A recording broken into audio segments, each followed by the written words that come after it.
Matt Gajtka here from Highmark Stadium as the Riverhounds win it 4-1 over New York Red Bulls 2. They've now won 2 in a row. They took care of back-to-back home matches here over the course of 8 days against a couple of MLS 2 sides. This matchup, though, much more challenging and much more competitive than last week's 4-0 wipeout of Philadelphia. Yes, the score was 4-1, and the Hounds continue to pour in the goals. That's now 19 on the season in 6 matches. They lead the USL Championship in both raw number and goals per game. But the first half was a real battle. Robbie Mertz of Upper St. Clair and University of Michigan scored a PK goal, his second PK goal as a Hound, and the first PK goal for the Hounds this season, this abbreviated year, in game number 6. As they moved to 4-2, that helped them get a down payment on things, but they had to battle through a very frisky Baby Bulls side that was well, maybe embellishing a bit to get some calls from referee Austin Saney. That's what the Riverhounds would tell you. You heard that if you were watching on the broadcast. The sideline was incensed quite a bit in that first half.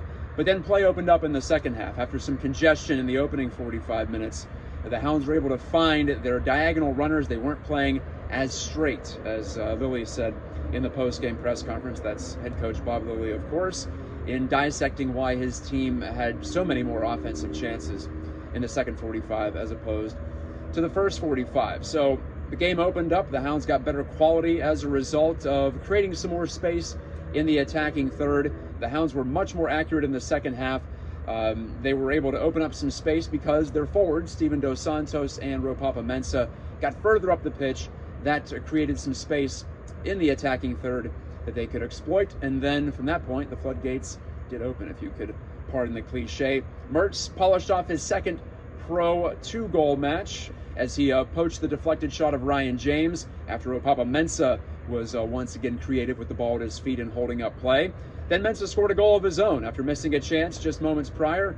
He polished one off for a 3-0 lead as Ray Lee, the new/old Hound, the left back, but Ray Lee is back in the saddle after a year away with Hartford, and he earned the assist with the long ball into Mensah.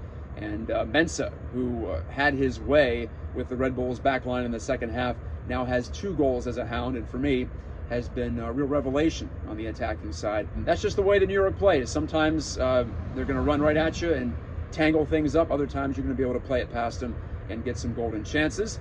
And the Hounds buried 4 of their 19 shots. 19 shots, though, that's a season high. So in addition to the quality, the quantity was also there for Bob Lilly's boys. Coming up next for Pittsburgh, I guess you could call it the revenge tour. They'll take on Indy 11 in Indy. Remember, Tyler Pasher, the former Hound, broke the Hounds' hearts here a couple of weeks ago in their home opener. But this one will be next Saturday, 7 o'clock at Lucas Oil Stadium, also the home of the Indy Colts, of course. Indy's been off to a great start, but now the Riverhounds appear to be gaining some momentum. They've won 2 in a row, and especially in the second half tonight, this had the look of a team on the rise. Of course, next week against Indy will be an entirely different challenge. Well, the train's buzzing by here on the Monongahela River side of the pitch, so that's my cue. This is Matt Gajtka with Pittsburgh Postgame, saying goodnight from the south side.